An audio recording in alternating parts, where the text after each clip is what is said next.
আসামে জোড়া ঘূর্ণাবর্ত, বাংলাদেশেও ঘূর্ণাবর্ত, মৌসুমী অক্ষরেখা সক্রিয় গাঙ্গেয় পশ্চিমবঙ্গে। রাজস্থান থেকে মৌসুমী অক্ষরেখা পশ্চিমবঙ্গের উপর দিয়ে উত্তর পূর্ব ভারতের মিজোরাম পর্যন্ত বিস্তৃত রয়েছে।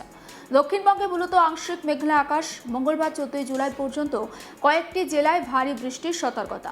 উত্তরবঙ্গ এবং পূর্ব দিকে লাগোয়া দক্ষিণী জেলাগুলিতে ভারী বৃষ্টির সম্ভাবনা বেশি। সব জেলাতেই আগামী 5 দিন দফায় দফায় বজ্রবিদ্যুৎ সহ হালকা মাঝারি বৃষ্টি হবে। মঙ্গলবার পর্যন্ত বিক্ষিপ্তভাবে ভারী বৃষ্টির সতর্কতা। বুধবার থেকে ঝড় বৃষ্টির সম্ভাবনা কমতে পারে বলে ইঙ্গিত দিচ্ছে আবহাওয়া দপ্তর। রথযাত্রার দিন আবার উপকূল এবং উপকূল লাগোয়া জেলায় ভারী বৃষ্টির পূর্বাভাস। কলকাতায় আগামী 7 দিন বিক্ষিপ্তভাবে হালকা থেকে মাঝারি বৃষ্টির পূর্বাভাস। কলকাতার জন্য আপাতত 5 দিন কোনো সতর্কতা নেই। রথের দিন এবং তার পরের দিন বৃষ্টির পরিমাণ কিছুটা বৃদ্ধি পাবে। একবার শোনাবো আবহাওয়া বিজ্ঞানী অন্বেষা ভট্টাচার্য কি বলছেন সেই বক্তব্য।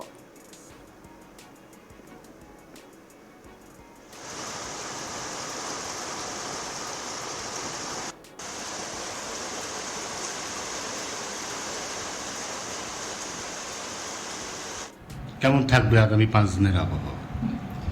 মৌসুমী নিম্নচাপ অক্ষরেখা তার স্বাভাবিক অবস্থানের থেকে কিছুটা উত্তরে অবস্থান করছে। ওটা আপাতত রাজস্থানের গঙ্গানগর থেকে শুরু করে মণিপুর পর্যন্ত বিস্তৃত রয়েছে। এটা ভূপৃষ্ঠের ওপরে মানে সারফেস লেভেলেই থাকে এই যে সিজনাল মনসুন ট্রাফ সেটি। এবং এটির অবস্থান এখন স্বাভাবিকভাবে যে অঞ্চল দিয়ে এটা পশ্চিমবঙ্গের ওপর দিয়ে পাস করে তার তুলনায় একটু উত্তরে রয়েছে। আর এর ঠিক ওপরে আপার লেভেলে আরেকটি নিম্নচাপ অক্ষরেখা অবস্থান করছে। সেটা ভূপৃষ্ঠ থেকে 0.9 কিলোমিটার উচ্চতায়, সেটা বিহার থেকে মণিপুর অবধি বিস্তৃত। আর সেই সঙ্গে একটা সার্কুলেশন রয়েছে, আপার এয়ার সার্কুলেশন, একটি ঘূর্ণাবর্ত রয়েছে 1.5 কিলোমিটার উচ্চতায় উত্তর বাংলাদেশের ওপরে। তো এই তিনটির প্রভাব, এই তিনটিই রয়েছে যা স্বাভাবিকভাবে যে মানে মৌসুমী অক্ষরেখার যে পজিশন তার তুলনায় উত্তরে রয়েছে মৌসুমী অক্ষরেখা, এবং এই বাকি যে দুটি সিনপটিক কন্ডিশনের কথা বললাম সেটারও যা পজিশন সেই অনুযায়ী উত্তরবঙ্গে ভারী বর্ষণের সম্ভাবনাটা বা বেশি বৃষ্টিপাতের সম্ভাবনাটা বেশি থাকছে। এবং দক্ষিণবঙ্গের ক্ষেত্রেও দক্ষিণবঙ্গের যে জেলাগুলি উত্তরবঙ্গ সংলগ্ন সেই জেলাগুলিতে বৃষ্টির সম্ভাবনা বেশি, বৃষ্টির সম্ভাবনাটা বেশি। কিন্তু মোটামুটিভাবে এখন যা সিনপটিক সিচুয়েশন তাতে দুই বঙ্গেরই প্রত্যেকটি জেলায় আগামী 7 দিন হালকা থেকে ভারী বৃষ্টি, এই হালকা থেকে মাঝারি বৃষ্টি পাবে।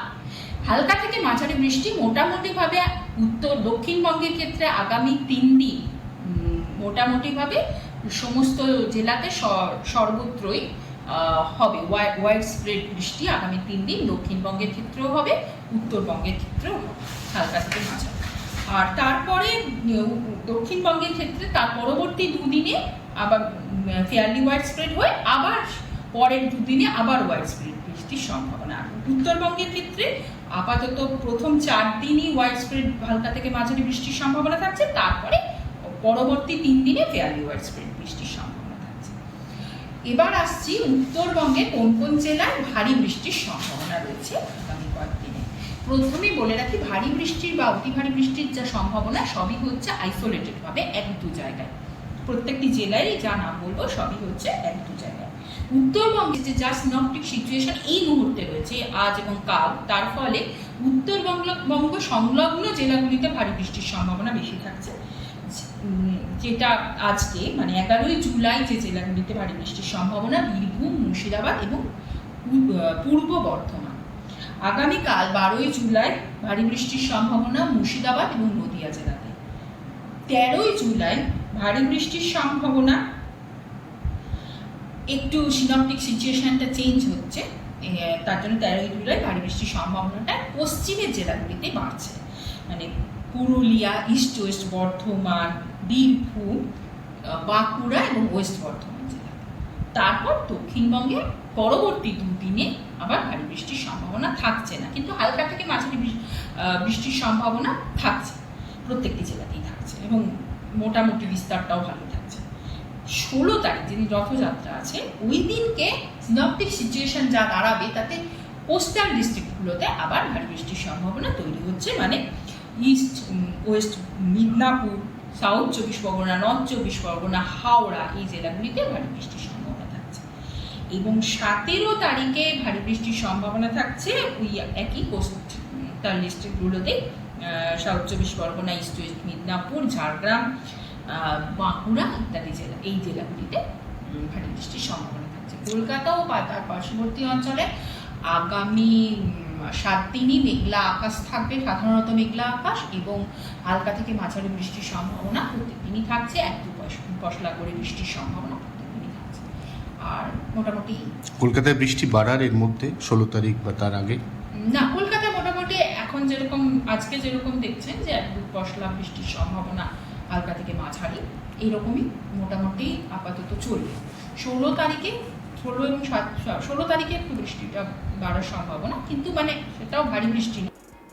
তবে উত্তরবঙ্গের সব জেলাতেই ঝড় বৃষ্টির কমলা সতর্কতা। মঙ্গলবার থেকে বৃহস্পতিবার উত্তরবঙ্গের সব জেলাতেই হালকা মাঝারি বৃষ্টির সতর্কতার সঙ্গে দমকা হাওয়া 30 থেকে 40 কিলোমিটার গতিবেগে বইতে পারে। দার্জিলিং, কালিম্পং, আলিপুরদুয়ার, জলপাইগুড়ি, কোচবিহারের ওপরের দিকের এই 5 জেলাতে বিক্ষিপ্তভাবে 2-1 জায়গায় ভারী বৃষ্টির হলুদ সতর্কতা জারি করেছে আবহাওয়া দপ্তর। উত্তরবঙ্গের আবহাওয়া সম্পর্কে আবহাওয়া বিজ্ঞানী অন্বেষা ভট্টাচার্য ঠিক কি বলছেন আসুন শোনাই। উত্তরবঙ্গে কোন কোন জেলায় ভারী বৃষ্টির সম্ভাবনা রয়েছে আগামী কয়েকদিনে? প্রথমেই বলে রাখি, ভারী বৃষ্টির বা অতি ভারী বৃষ্টির যা সম্ভাবনা সবই হচ্ছে আইসোলেটেড ভাবে 1-2 জায়গায়। প্রত্যেকটি জেলায় যা নাম বলবো সবই হচ্ছে 1-2 জায়গায়। উত্তরবঙ্গের ক্ষেত্রে ভারী থেকে অতি ভারী বৃষ্টির সম্ভাবনা রয়েছে আজকে 11ই জুলাই জলপাইগুড়ি, আলিপুরদুয়ার ও কোচবিহার জেলাতে, এবং বাকি সমস্ত জেলাতেই ভারী বৃষ্টির সম্ভাবনা 1-2 জায়গায় রয়েছে। 12ই জুলাই ভারী বৃষ্টির সম্ভাবনা হিমালয় সংলগ্ন 5টি জেলাতেই, এবং ভারী থেকে অতি ভারী বৃষ্টির সম্ভাবনা হিমালয় সংলগ্ন 5টি জেলাতেই, এবং ভারী বৃষ্টির সম্ভাবনা বাকি 3টি জেলায়, মালদা, নর্থ সাউথ দিনাজপুর। 13ই জুলাই ভারী বৃষ্টির সম্ভাবনা হিমালয় সংলগ্ন 5টি জেলায় এবং তার সঙ্গে নর্থ সাউথ দিনাজপুরে। ও 13ই জুলাই আর অতি ভারী বৃষ্টির সম্ভাবনা কোনো জেলাতে থাকছে না, কিন্তু ভারী বৃষ্টির সম্ভাবনা সব এই মালদা বাদ দিয়ে সবকটি জেলাতেই থাকছে। 14ই জুলাই ভারী বৃষ্টির সম্ভাবনা রয়েছে জলপাইগুড়ি ও আলিপুরদুয়ার জেলাতে।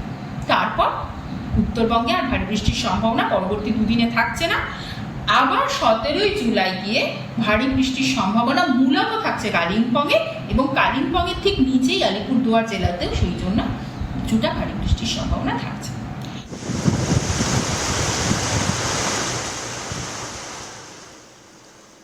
সমস্ত আপডেট পৌঁছে দেবো আপনাদের কাছে, নজর রাখুন। আজ তাক বাংলা সাবস্ক্রাইব করতে ভুলবেন না।